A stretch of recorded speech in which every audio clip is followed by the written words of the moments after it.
Welcome to Uncontained, episode 136. I'm your host, Aaron Static Render, and today I talk with the talented writer slash director, Willow Polson. She's co-founder of Pulsar Entertainment and also Chronokinesis Entertainment as well. Pulsar is an online comic company and Chronokinesis Entertainment, which focuses on film and transmedia, giving storytellers a place to tell their story. So it's a very interesting interview. We hear some great stories of how her arts and crafts background has actually come in handy making props for sets. We hear about a mentor relationship she had with the showrunner of the NBC show Heroes and how that inspired her to decide that film production is what she wants to do, along with other aspects of the entertainment industry.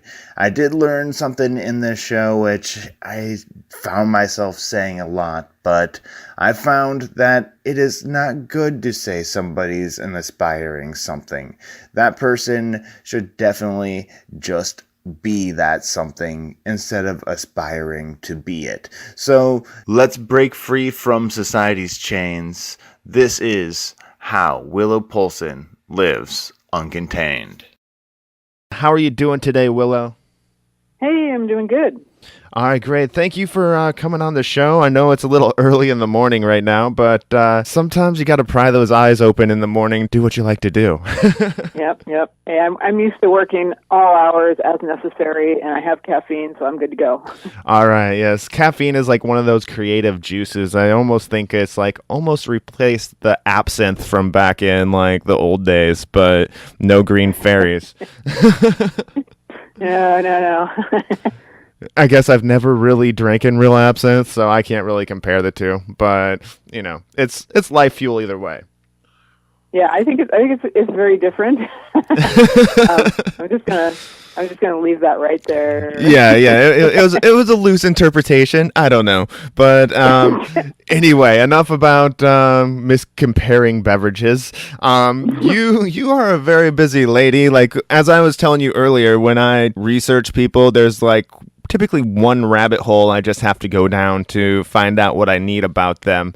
But you have multiple rabbit holes, the writing side, the producing side, some of the work that you've done, and it's like I start going down one rabbit hole and like, oh, I need to look at another aspect just so it's not a one-sided interview. So along with your production companies, which Pulsar and Chronokinesis, you are a writer as well. So which did you start out with, writing or production?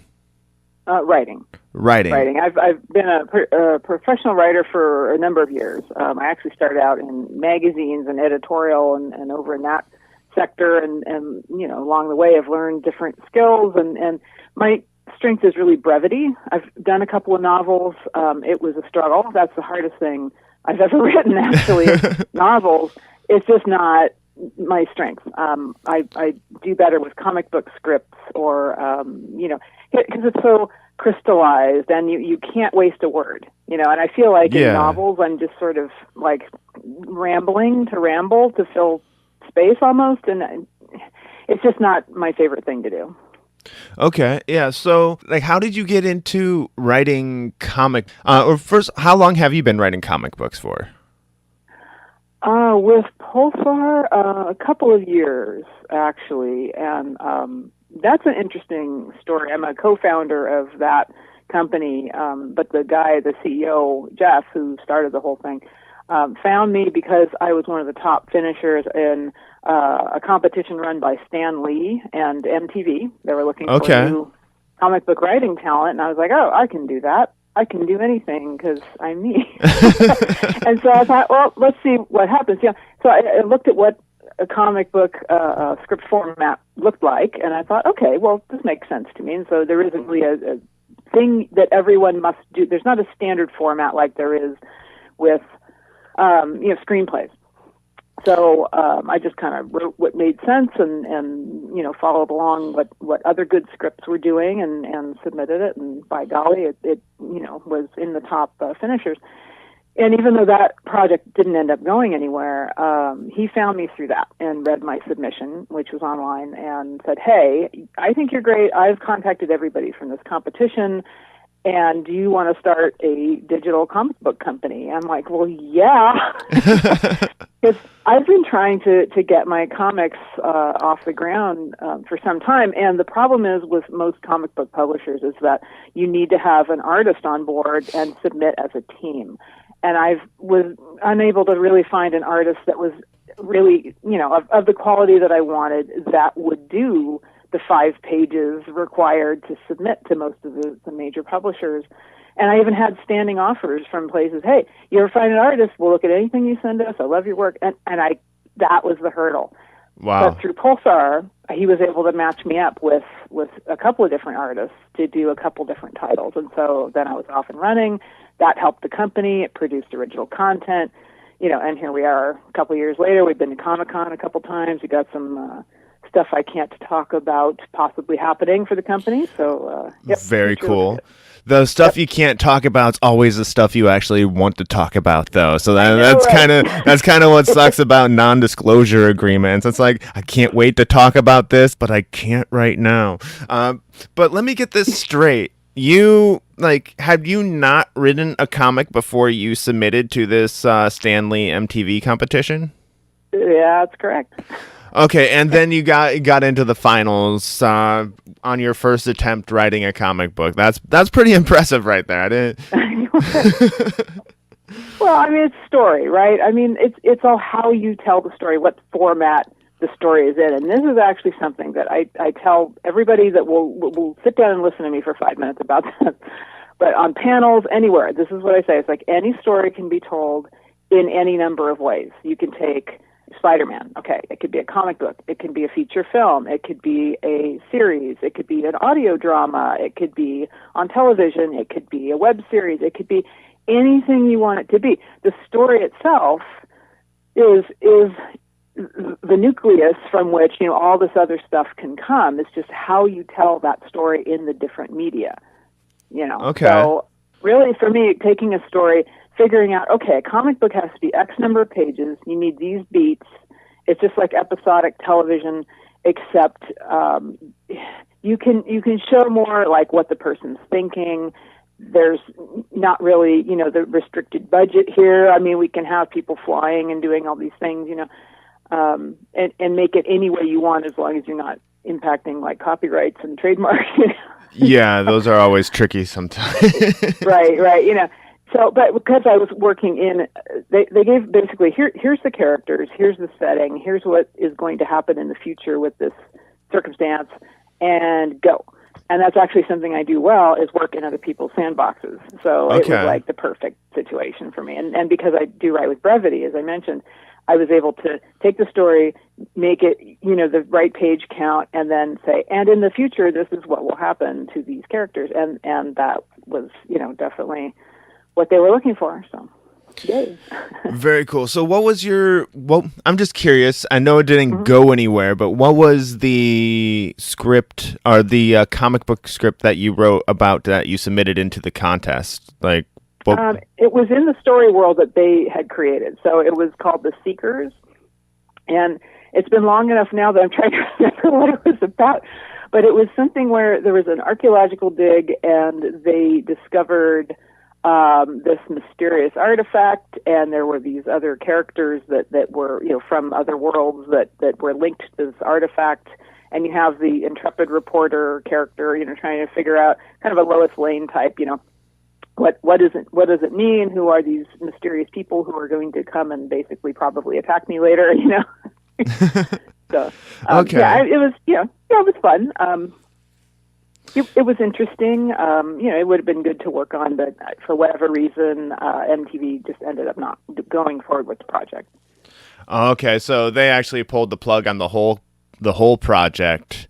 And then that's kind of how Pulsar was started up. Okay. Yeah, sort of. I mean, basically, the guy. It's not really connected to the contest directly. He just had discovered that the information for the people who had submitted and were the finalists, that was all online, and he was able to contact us all, and several of us from that competition have come on as founding members of Pulsar. Okay, very cool, very cool. So now you've got Pulsar, you've got your comics. I saw something about, is there like a witchcraft book that you wrote about actually crafts? Oh, yeah. I've got The Crafty Witch or something like that. Yeah, exactly. I thought that was kind of a clever title, and there's like different kind of, I don't know. It seems like there's different themes, like one's like a paganism one. Is that correct too, or? Yeah, I was submitted to, well, yeah, it's been long enough now. It's like, oh my God, back into the history of my life.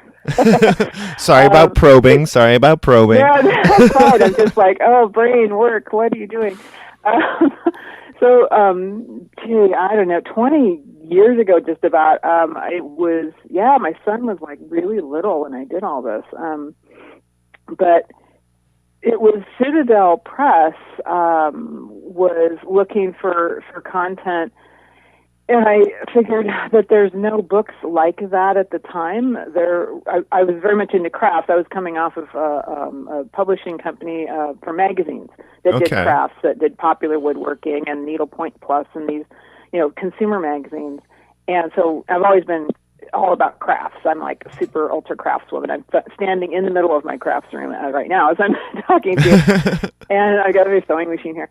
And I was like, that's two things that I'm very interested in and that are important parts of my life, which is witches, and then also crafts. I thought, there's no book really. There's one book by Dorothy Morrison at the time that was had some like quilting designs, I think it was.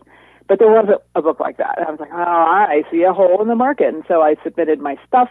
They loved it. And I ended up writing 5 books for Citadel, which is distributed by Penguin Putnam. And they're all, I think, out of print at this point. It's been so long. But, I did pretty well. So. Okay, yeah, I thought I saw something. Maybe it was just an Audible book about it or something like that. I saw it online, like Amazon, I think, might have it, but I'm not sure. At least that's what it looked like. If it is, you might be able to get yourself a copy of it if you want to do some witchy arts and crafts. These all show up on Amazon, but like weirdly with like, strange high prices, like $300 used or something. And there's some weird metric for that, and I can't remember what that is, but yeah, they're around. I mean, honestly, I would go to bookfinder.com. You'll get a used copy. If you want to mail it to me, I'll sign it. Fair enough. All right, cool. So now, do any of these arts and crafts that that you have in the book or that you've done over the years play a role in either your work at Pulsar or Chronokinesis? That's an interesting question. No one's asked me that before. I think so, just because it's so highly visual. It's the visual arts. I was an art major in college, and I'm always conscious of color and texture and light and how those things interplay, which obviously is very important in film. Yeah. Being able to identify, okay, that is not going to work with that because X, whatever, and being able to understand what does the costume department need? What does the art department need? What are these materials? Are they toxic? Is it going to dry in time? Because I have familiarity with so many of these things. Yeah. Cool. So, like, I was actually kind of wondering, like, if you're like, oh, we need a prop for this set. I don't know where to get it. Oh, I can make that prop. I just did that, actually. I was shooting in the Bay Area in June. My passion project that I will go on about 4 hours, if you allow it, is called Triune, and it's about 3 brothers who discover that they're not quite as human as they thought they were, and it totally screws up their lives, but it's awesome at the same time because it's like a gift to them and a curse to them. And basically, they discover that they're actually angels and have been the whole time, just didn't know it, that they've been kind of activated, and so. So we were shooting a live action promo pitch reel that I am combined. I showed it at Comic-Con, actually. We got it done in time. Oh, cool. And it starts off, well, I'm going back to Pulsar. That was the project I really wanted to get made into a comic book, but couldn't, find an artist. And so I got this great artist. It's on there now, pulsar.pub. You can read it, hopefully, if the site is operating correctly. We've actually had a few technical difficulties lately. But we've been able to take that and then make it into a motion comic for Kidpire TV network. Oh, cool. And we're almost done with that. And so I was able to take some of the beginning of that and then all the expensive stuff, like the guy coming through the ceiling and everything, that was in the comic book. And then it switches to live action to show people, hey, here's what this could look like. Don't you want to buy it? It looks great. Hey, So we're shooting that. And the DP, a director of photography, actually had the idea of, what if we have this wing shadow cast across the face of one of the guys in the room? So you've got this wing opening up as he's standing up, and it looks all impressive and amazing. And so at some point I was like, where are we going to get a wing that does that? Oh, crap. I have to make one. So I actually did, and I have it just still sitting over here in my room. And it's just cardboard and some brads and some fabric to make it move correctly, and it looks freaking amazing. Very cool. I actually just got done talking to this artist down in New Orleans that I met while we were down there this summer, and he has worked on like the Mardi Gras floats and made some giant heads out of, it's not paper mache, but it's like cardboard with contact cement on it. And like you can make like giant, like, I don't know, one of them was a goblin head, another one was like a creepy clown, and then like a cowboy or a Cajun, and it was just really cool. It kind of made me think of that and how he did that, and then can like change the props to go with what is needed as well. Yeah, it's so useful having those skills, and I tell people all the time. People, I don't know how to word this exactly, but bear with me here. Basically, people come out of film school with a broad knowledge of here's the theory of how you make a thing, and they've probably made a couple things, and that's fine. But chances are they haven't had the life experience in tons of different departments. Yeah. They want to specialize. They want to be a director. They want to be whatever they're going to be. And they haven't spent time in the other departments, so they don't really understand what the other departments need, what their deadlines are, what the challenges are, what the expenses are, and having that type of experience from other points in their life, like, arts and crafts, like I mentioned earlier. How long does that thing take to dry? Well, it could be 2 days, Yeah. You should be aware of that. And that's an art department thing. But when you're indie and you're working on a very small crew and you are wearing many hats, it's super important to be aware of what your other departments need so that there's good communication and they don't get mad at you. Yeah, exactly. So you're not like, oh, I need this wing and I need it like in 3 hours, when in reality it takes like 3 days, Yeah, and exactly. the person's like trying to throw something together to make it like some subpar vision that they had in their head. Right. I understand exactly. that completely. So now, how did you end up making the transition from being a writer to being a producer? Oh, well, it's been kind of an interesting path. There was a little show you may have heard of called Heroes, and Yes. it just utterly captured me. It was like no other show before or since. It's just been like grabbed me by the throat and did not let go. I don't know why. It just totally hit a nerve with me. And a friend of mine and I were doing like a fan website, and then we got called on by NBC to help run the official fan club, and we got deeper and deeper and deeper into that. series and into that world. And eventually we ended up meeting the showrunner, Tim Crane. Cool. And for whatever reason, he's just been super gracious to me and has brought me on set. He's, brought me into editing sessions and in probably situations he shouldn't have of different union rules. But, hey, that's, he's a showrunner. He can do what he wants. But it just opened my eyes. It was like, oh my God, this is amazing. I don't have to because originally Heroes was like, oh my God, someone could write this and it shows up on TV. Wow. And that got me excited about the idea of maybe I can write what I want. And at the same time, I was reading, it just happened, Zen and the Art of Writing by Ray Bradbury, one of my favorite books.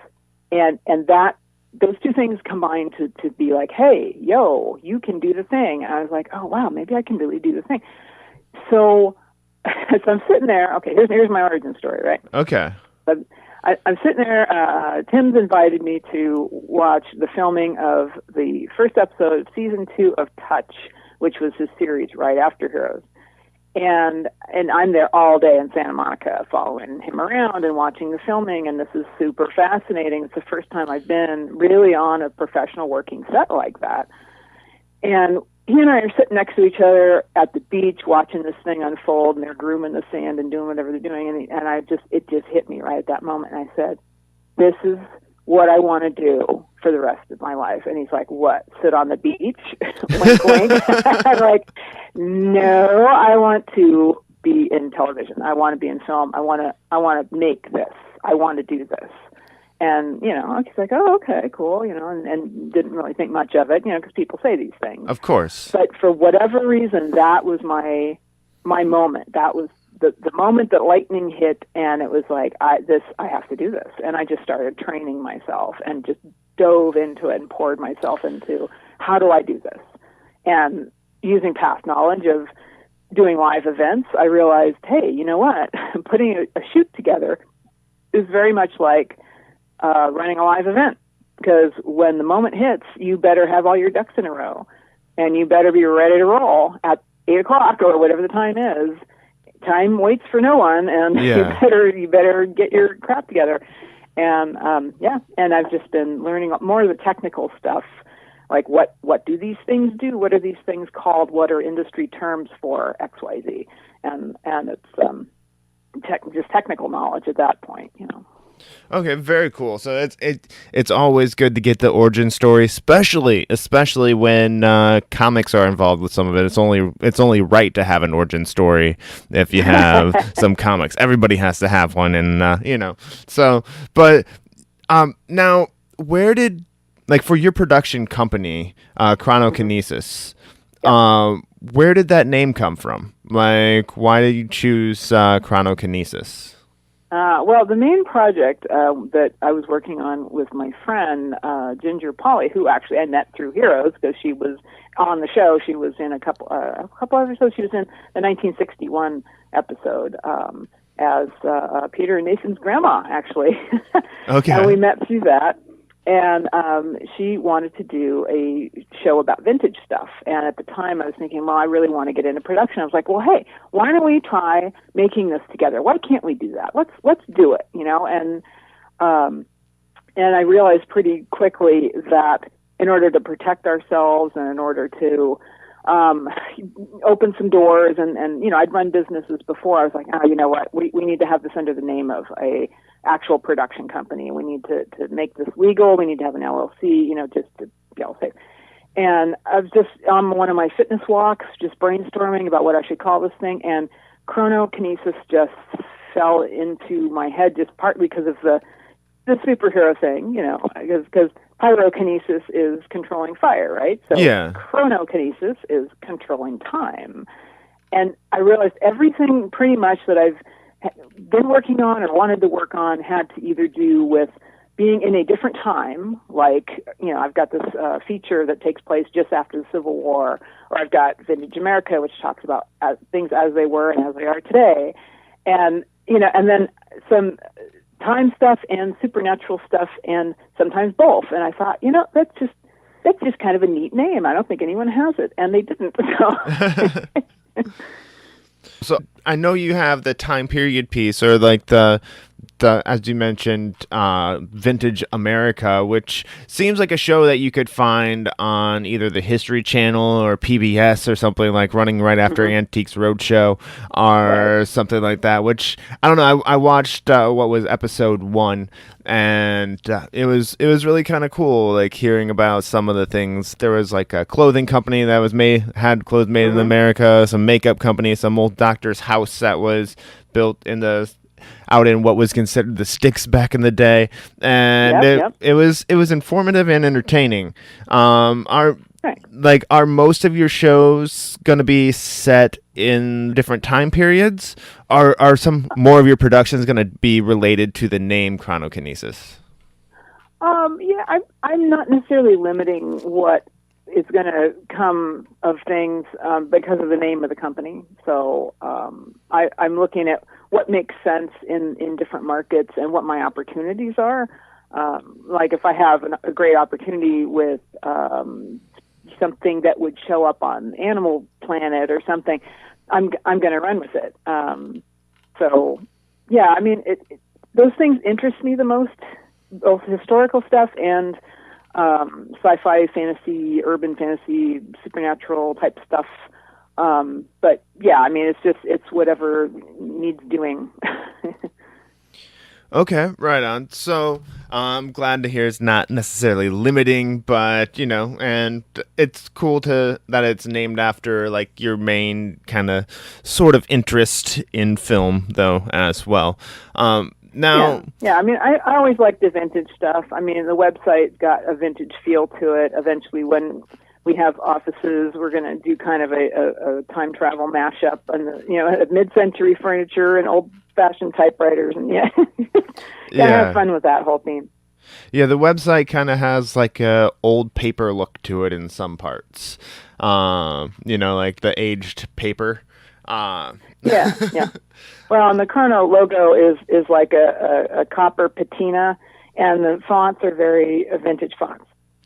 All right, very cool. So, speaking of time, what is next for you? What's in the future that you can talk about? We already established that there's some things with NDAs that you can't mention right now. But what can you talk about that's coming up here in the near future? Right.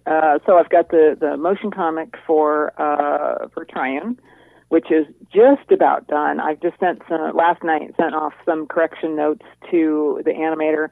My husband is actually my sound guy and does all my scoring, does all my sound design, and he's just so good at it. I'm so fortunate to have him on the team. And he's just been reworking the score and some of the sound effects last night, did a couple of more corrections. So that's just about ready to run. And then I've got upcoming this is a fun project. Okay, I really like this. A mutual friend introduced me to a gal who is, I don't know if you're familiar with Mystery Science Theater 3000 and all. Yeah, they actually rebooted it. Yeah, they did, yeah. And in the old series, though, one of their most popular episodes was Manos, The Hands of Fate. Now, have you heard of this movie? I have, yes. Okay, awesome. Basically, for those who haven't, it's probably the worst movie ever made. It was, it's so awful that it's got this huge cult following because it's just so bad. It's far worse than Plan 9 from Outer Space. It's like, anyway. So, but the thing is, I met the gal who played Debbie, the little girl in the film. And we just totally hit it off. And right now she's kind of got this second career renaissance going on for herself where it's now Manos and Debbie everything. And I was like, well, hey, it hasn't been ever a comic book. Would you be interested in allowing us to license your image and, some of the Manos stuff? And she's like, yeah, this sounds fan-freaking-tastic. Let's do it. And then I was able to find a company looking for content that's a new digital distribution company that is starting up hopefully in the next few months. But I mean, not in terms of showing material in the next few months, but launching and getting things filmed that's original content for them. Okay. And I was like, well, hey, I've been wanting to make this into a web series. Would you be interested? And I'm like, yeah, this sounds freaking amazing. So And the thing is, Manos, The Hands of Fate, the original film, is in the public domain, so you can do anything you want with it. Really? Yeah, so we're doing like a kind of a gritty reboot, sort of, not basically. Little Debbie has grown up, and so Jackie Naaman Jones, is the same gal, is reprising her role as Debbie, but she's now a grown-up monster hunter, a la kind of Buffy, sort of, and is out there, still fighting Manos and other monsters and etc. And and there's some comedy in there. There's some new characters in there. So that's one that I think is going to be a lot of fun to work on and do pretty well, and I'm pretty excited about that one. Yeah, I saw some stuff as I was looking over your body of work about the worst movie ever turned into a TV series or a web series, and so I was kind of hoping that you would talk about that a little bit when I asked that question. Now, okay, that's public domain, but would you have possibly been able to get away with this, say, under parody law in a way? Because Robot Chicken and everything like that, they do stuff that's copywritten, but they get through it via because it's a parody of that. Yeah, it would have to be a straight up comedy. Spaceballs was a parody of Star Wars. Yes. So that is a clear parody where they're taking the same characters, making them ridiculous, and it's a comedy, and it's all for laughs and kind of stuff. But I mean, it's got comedy in it, but it is dramatic also. So it's really technically not a parody. I don't think a court would say it was a parody in a million years. Someone else could go and do a parody, and I think have. So there's a few small films out there. There's actually a coloring book. I mean, there's a few other things. Oh, there's a puppet show, Manos, The Hands of Felt. That's quite charming. So things like that. Those are clear parodies. But yeah, this one is not so much. But it's fortunate that it's public domain. So yes, that works. How old does a movie have to be before it's public domain? Oh, gee. This one is public domain, even though it was made in 1966, because it was never properly copyrighted, and it fell into that. Anything before 1963 is kind of the cutoff. I actually have a script that has revision pages marked, of course, 1963, not 1962. No, it had to be 1963. So I have to take those pages out, and I may be able to do something with that older script from the 50s. Yeah. Purchased at a yard sale, which sounds utterly ridiculous, but so is the script. So, but that's generally the cutoff. And there's actually a quick aside. I find it interesting. Others may find it boring, but here we are. There is kind of a black hole in the Copyright Office where anything after 1963 or after is considered copyright, even if there are no claimants, meaning some guy did a thing and everyone in his family is dead and it was never properly copyrighted. Doesn't matter. The Copyright Office says there's a copyright automatically applied, which throws a ton of material into a void where you can't do anything with it because it's quote-unquote under copyright. But to whom? No one, because no one is alive to have that except the Copyright Office. So it's just this weird limbo that they're trying to resolve in some way that I hope they do. But yeah, I don't even remember why I got on that topic, but here you are. Yeah, I derailed us to parody law and copyright. I apologize. So I guess right now it'd be great to get a little bit of advice for people who are looking to get started out. Obviously, you had some guidance along your way from the showrunner of Heroes. What would be some advice that you would like to pass along to somebody who's either looking to get started out or possibly take that next step inside the door? Network. And when you're done doing that, network some more, because that is how anything happens. I mean, you can be super talented and not know anyone, and you just, struggle in obscurity. You could have no talent whatsoever and know everyone and then get things greenlit. As I'm sure we've seen many, many times, because there's some pretty terrible stuff out there. But they knew the right people, and that is absolutely critical. It really is who you know. That's so important. Just never stop networking. Go to the things. You don't want to go to the thing? Too bad. Go to the thing. All right? I'm telling you right now, get out there. If you're an introvert, learn how to not be an introvert. Take a wingman with you. Anything you need to do to make connections, do it. So what would be like a good, do you have any tricks or tips as far as like actually making those connections once you get to that place, go to the event, and what would be like a good way to network there? Any tips? That is so hard. Oh my God. I hate doing it too. It's like, I don't want to do it, but you have to do it. And, what I generally do, and see, now people are going to see this coming, but here's my tip for the day. When you're in a room with someone and you say, hey, hi, what do you do? And shake their hand and say, oh, this is a nice party. Hey, what do you do? And then the ball's in their court, and they're like, oh my God, someone wants to know what I do. And chances are they'll tell you, oh, I'm, whatever, I'm a cinematographer. And they talk a little bit. And then the polite thing to do is ask, well, what do you do? And then you have now that opportunity to say, oh, well, I'm a producer and I'm looking for a cinematographer on a project next month. What types of films do you make? And then you're having a conversation and you're now friends. Very cool. That works. And it's like when they ask, like, what do you do? You're like, I thought you would never ask. Well, I know, don't be obnoxious about it, but just have a natural response that's just friendly and prepared, so that when they ask what you do, you don't just go, I don't know, and pull a Cindy Brady and just kind of blank out. You have to be prepared and articulate, and don't drink too much. But drink just enough to loosen your lips a little. You're not just like punched up. Yeah, you don't want to be there like, yeah. So, I don't know.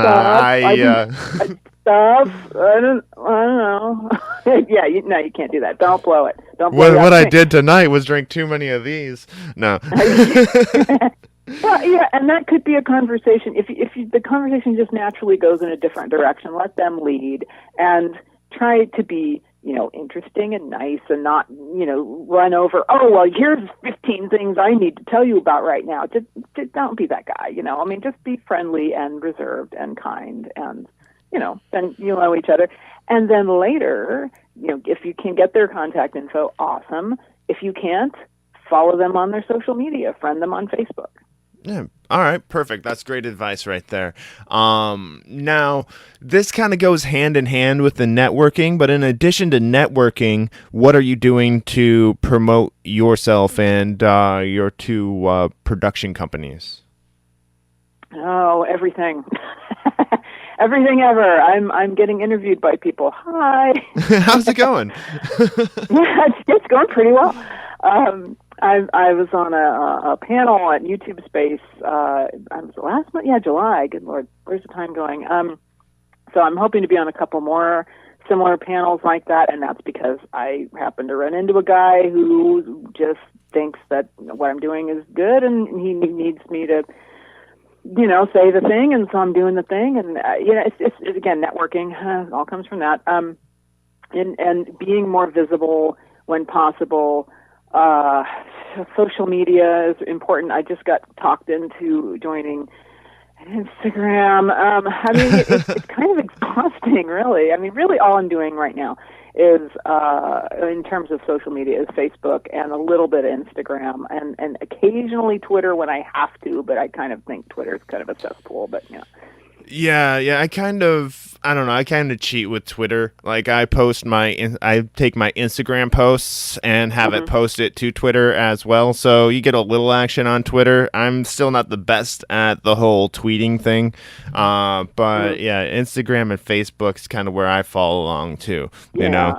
Yeah. I keep Twitter around just because I know people have their favorite thing. And some people, that is their preferred thing, and you can do private messaging through there, and that's been beneficial in that way. But, I really don't use Twitter that much because you get just random people coming out of the woodwork to, say stupid shit, and it's like, yeah. But I think you would be good at Twitter, not the stupid shit comment, but the brevity. Like you said, you write really well with brevity, and there's you got to keep those tweets kind of short. So I think you'd actually have talent at Twitter. You'd be a talented tweeter. Yeah, I suppose it just seems to draw, just as many negative, terrible people as it does, good stuff. And I think a lot of people kind of have abandoned it because of that atmosphere. Yeah. And so I'm just not on there that much. But Facebook, I try and keep up with. My personal wall, I definitely try and keep it positive, helpful, interesting. I post funny things. It's pretty curated. I mean, I used to use it in the way that normal average people use it, and I was just discovering that it's just kind of not a good idea to go on a depression rant on your Facebook wall, even to friends, because when you start friending people that are also producers and things like that, they kind of really don't want to hear about your personal issues, and that can actually lose your work. Yeah. So, that has not happened to me, but honestly, I have had friends on there who are just not real careful about what they're saying, as if they're typing into a void and other people are not reading what they're saying. Well, hundreds of people are reading what they're saying, and it's like, dude, you might not want to say that. That's not real good. Which is tough because, creative people, depression is a thing for creative people. Quite often, we feel very deeply. And that includes the highs and includes the lows. And I'm not saying anything about, any kind of diagnoses or anything. It's just, it tends to be that way for highly creative people. And we want to express, we want to feel like, we're not just screaming into a void. But unfortunately on social media, lots more people see that stuff than you really should. Like you don't want to stand in a room of 1,000 people on a table and go, "Hey everyone, I'm currently really depressed." It's like you just kind of shouldn't do that. Yeah, that'd be the opposite of what you actually wanted to do if you were depressed. So, and it feels really safe on social media to do that, but it's just not the swiftest move. So I've had to kind of back way off on personal things like that. Personal sharing, oversharing, TMI. Yeah, and then nowadays, like posts that people have put up, like when they were like 16 or something like that, or like back like 10 years ago, are coming back to haunt them, and you're seeing that in Hollywood as well. So the lesson should be just be careful what you post. Yeah, exactly. Something that seems funny and clever, if it can be taken as a not bad. I wouldn't do it unless you're, a professional comedian or something who is known for that sort of thing. Yeah. Just like in school, it becomes part of your permanent record, and think about what is going to be there for posterity in 50 years. Exactly. So, all right, and let's move on here to a more uplifting part here. Then be careful what you type. People will read it forever. What is forever, ever. I know, right? The echo continues on. What would be what would be a highlight or two that you would care to share? I'm sure you have plenty of them, so I'm not asking for the highlight of your career, but what would be a highlight or two that you care to share with the Uncontained audience? Well, I mean, that moment on the beach with Tim was just kablam. That was it was one of the best days of my life, I swear to God. But recently, this spring, actually, Vintage America with Ginger won Best Unscripted Series, Best Nonfiction Series at the Indie Series Awards in Burbank. And that was a trip, because that was the first legit red carpet with the photographers and the media, and walk up on stage and the music's playing. And it's holy crap, this is legit, man. Did you get to do an acceptance speech? Yes, I was terrified. I hadn't prepared anything, because I'm oh my God, we're never going to win this. I'm holy shit. Yeah, and Ginger was crying. It was great. I was like, I for a moment forgot the name of my director. I'm just like, wow, all the things in my brain. It's amazing, like with that pressure on you up there. Like everybody's like, "Oh, I'm sure I'm forgetting people," but yeah, you like a switch goes on or off one direction or another. It's like all I can think about. Oh my God, I won, and can't think about anything else. Yeah, I mean, okay, don't trip walking up the stairs. Okay, we've gotten to there. Now, get to the podium. Okay, we got to there. It's like this weird thing goes in your brain where you're just like excited and everything else is like this like when you turn on well, I guess that isn't a thing anymore. You turn on the TV to no channel and there's just like this static and white noise and it's like blah, blah, blah. Yes, I remember that though. Yes, I was around for the static channels on television. Okay, all right. So that analogy is not lost on me, but it's just like or like a dead radio station. Right. So half my brain's a dead radio station, and the other half is like, I have to say something intelligent now. And we never thought we'd win, and just sort of wandering up there in a daze, going, "Wow, what's happened?" Yeah, that can definitely take you by surprise. Not saying that I've won any major awards or anything, but I'm thinking if one day I won a podcasting award, I'd probably be in the same position. So, now, when people read your comics or watch one of your shows that you produce, is there a certain feeling you want them to take away, or something that you want them to remember about your work? Okay, it's a good question. One thing that's really important to me, and that sort of has driven a little bit of this for me, is bringing kind of more positive stuff back to the. Sounds all grandiose. Bringing positive things back to the world. But when you look at what so much television is so dark and so grim and gritty, and we have, Superman snapping a guy's neck, and it's just like, okay, this is just wrong. Something has gone terribly wrong.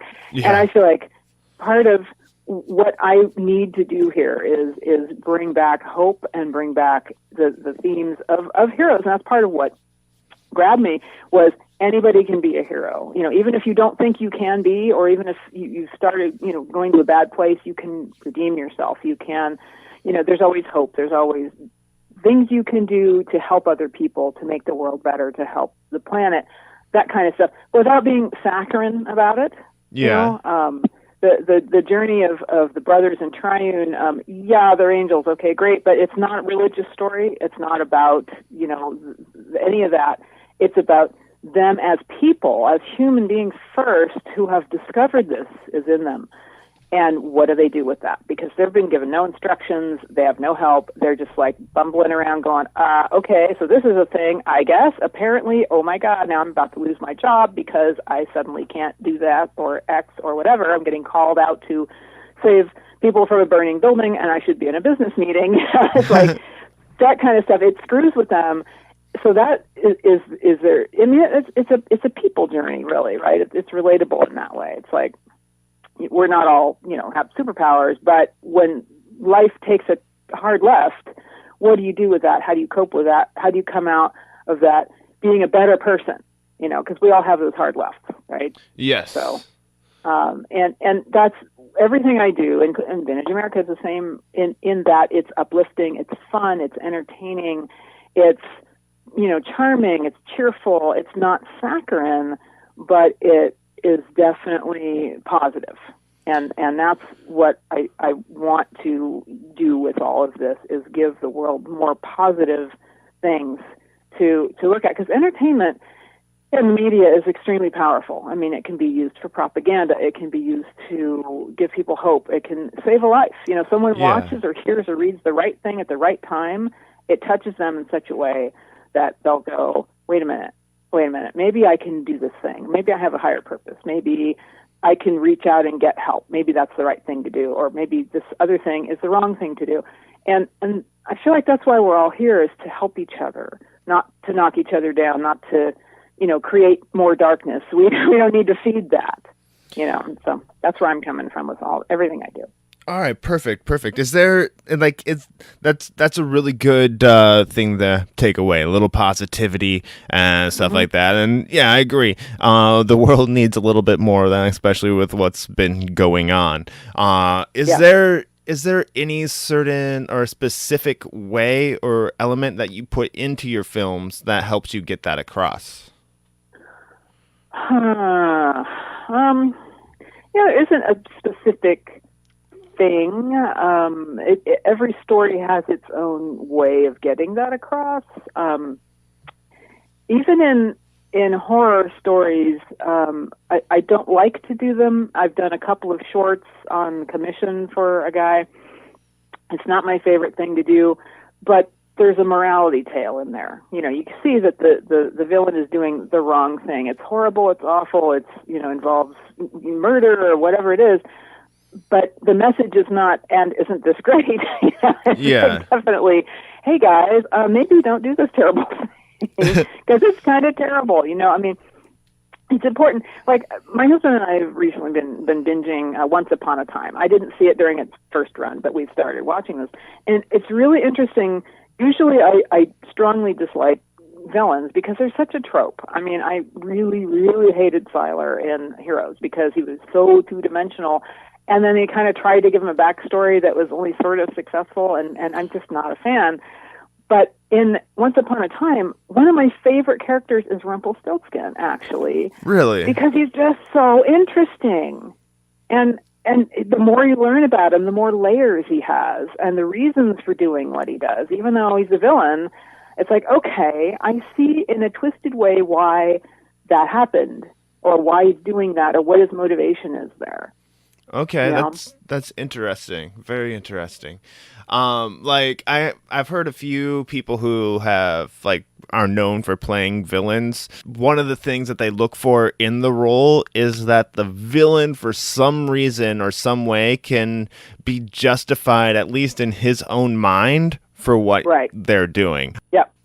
In their own mind, it makes sense. They're getting justice and doing good on some level to make them not feel like a bad person, even though their plan is completely twisted and evil.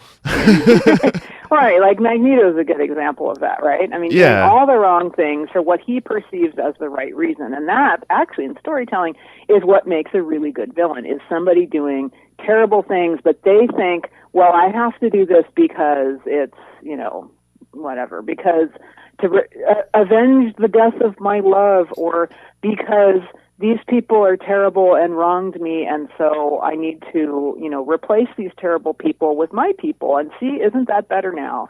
And it's that kind of twisted thinking.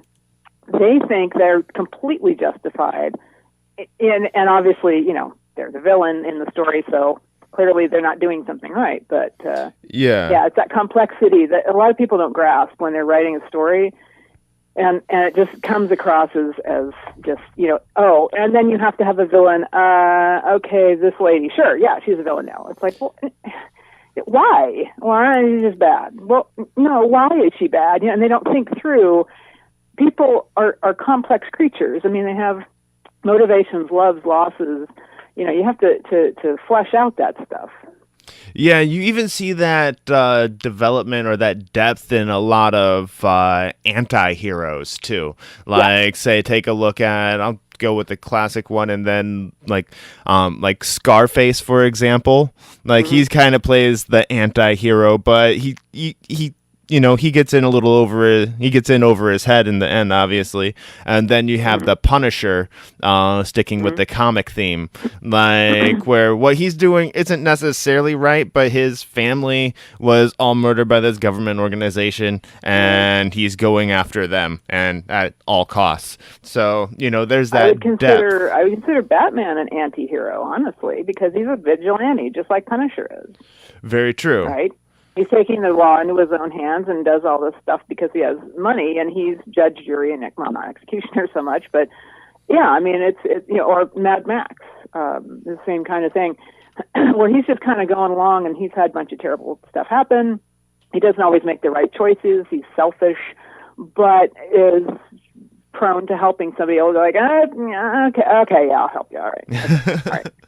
Especially if it's to his advantage, but he still does the right thing. So not always, but there's enough redemption there that we can call him an anti-hero and not just a villain. Yeah, I think the key point with Batman is, he is a vigilante, but he also has his own guidelines of what he won't cross. He has his own moral code. It may be different from, the actual law, but he has his own moral code that he abides by. Sure. So. Sure. I mean, to have no morals whatsoever, I mean, that definitely throws someone over into the not random, but generic villain bin more than the anti-hero bin. Because, I mean, the moral code, like, Mad Max probably isn't going to just, like, walk over and, like, shoot a child in the head or something terrible like that. I mean, there is some code there. Definitely. It's something that makes him better than the villain that they're against. Right. Batman has a Joker which has absolutely no grasp of reality, just completely crazy out there. And, so you have that. But, now that we've dissected comic books and the villain hierarchy. It's about story, though. I mean, and it all comes down to story. I mean, that's when you don't have a firm grasp of storytelling, story structure, and I don't mean formula, save the cat type stuff. I mean, how do you tell this to people? What are you trying to communicate? Are you just kind of like, having a fun time and going, I'm going to talk about my cat for 10 minutes. Well, okay, that's fine, but it's not really a story. I mean, there's not a challenge. My husband and I were just talking about this at breakfast. Basically, pretty much most stories, I don't want to say all stories, I don't like absolute, are, person X discovers X, blank, and must something, but something. And that's pretty much every movie ever made, right? Yes, You've got a person, they make a discovery, which is the catalyst for their journey, and then they have to do something about it, but something stands in their way. And it doesn't have to be a straight-up villain. It can be a mountain. It can be that they have cancer. It can be some challenge. Yeah, right? The conflict. The conflict between them and themselves, or them and a disease, them and a mountain, them and someone with a laser ray gun that's pointed at their, loved ones or something. I mean, but that's the four things that need to be in a story. Is your main character has, who are they? Well, they discover something. There's your catalyst. They have to do something about that, or you have no story and they're sitting in their couch and you don't care. And then something gets in their way, or else it's just not a very interesting story. They just go from point A to point B. Okay, problem solved. Goodbye. It's like, no. What, what's the challenge to solving that? The only exception to that rule I can think of is the only show that was successful without any real conflict or necessarily, it was Jerry Seinfeld's show. There were small conflicts. It was typically the show about nothing they billed it as, but of course there were small conflicts in there. Overall, what was the challenge of the show? Well, I mean, the overall show. I mean, comedies, it doesn't really fall in that as much because you're getting so much more out of the comedic value. But even then, even every episode, Jerry wants to, go on a date with this woman, but she sees him in his car and thinks that he's picking his nose when he actually isn't. And there's your challenge. There's your characters. There's your catalyst. There you go. It's a show about nothing, but by golly, there you are. Yes, exactly. George having to overcome shrinkage. Okay, yeah. It does have that plot, but it's overall known as a show about nothing, even though it has something going on. Right. But, all right, I do have one final question for you, Willow. Sure. I do really appreciate you coming on the show, taking time out of your Sunday morning and talking with me today. Before we get to that final question, though, where can people find you online? What's your corner of the internet? My corner of the internet. Ooh, I get a corner? I get my own corner? You get a whole corner. It's probably a small corner for the whole internet, I'm sure, but where can people... Well, Where? I'm small. small, but that works. I get a small corner because I'm small. I'm on Facebook quite a lot. Instagram less, but I'm kind of going on there, and I post different things on my Instagram generally than I do on my Facebook, so that's kind of fun. Otherwise, let's see. Right now, as of this broadcast, you can see the first episode of Vintage America with Ginger on YouTube for free. Just type in Vintage America with Ginger. Don't forget the with Ginger part, because if you type in just Vintage America, you'll get other different things. Okay. Pulsar.pub is the home of Pulsar Entertainment. I guess mostly just watch my social media. Follow me on Facebook, and I do post stuff about the projects I'm working on, like Triune in its many forms actually does have its own page on Facebook. Let's see, Manos doesn't have its own page yet and probably should, but I'm only one person, so, I can only do so much there. Let's see, what else? I guess that's really the main nucleus, is I show up there. Yeah, you can always Google me. I just did the Google verification thing, so, stuff that shows up should be actual, good results. Okay, sounds good. Well, I'll put your contact information in the show notes, your website, the links to your social media pages and stuff like that. So people, if you want to holler out at Willow and be like, hey, I heard you on Uncontained, I'm interested in this project that you're working on, let her know. Cool. I'm always interested in not just hearing from people who are like, yay, you did a cool thing, yay, but also other producers, writers, actors, crew members above and below the line. If you want to help out on stuff, I'm always interested in working on my stuff and other people's stuff, often free stuff. So if you want to volunteer your time to make a cool thing, you know what? I got a lot of stuff we could make together. So Right on. I'll throw this as a shameless self-promotion to you. I've always been interested in getting involved in voiceover and stuff like that. So if you have any voice things, I could partake in. I can do a few voices. I won't go into them now, but just have a demo reel right here at the end of the show. Why not? That's on your time, your corner of the internet. Yes. I have my own corner too. Internet. I don't want to invade your corner. I'm not invading your corner. You have your corner, and I will not invading France there or wherever, Poland or Well, that's fine because I'm always looking for and I love to refer people too, because if somebody comes to me and goes, oh, you know what, I have a thing, I need a male voice, needs to sound like this, I'm like, ooh, I got 4 guys I can send you. And I do that a lot. So, yes, recommendations. I'm big on recommendations. Perfect. All right, Willow, it's been great talking to you today. Learned a lot about the production side of things, writing, and got some great advice from you as well. I do have one final question for you today, and that is the title question of the show. Willow Polson, how do you live uncontained? Oh, boy. Anybody who knows me very well knows that I am, in general, quite uncontained. I have been called a force of nature. And, that is what keeps me going, is just determination.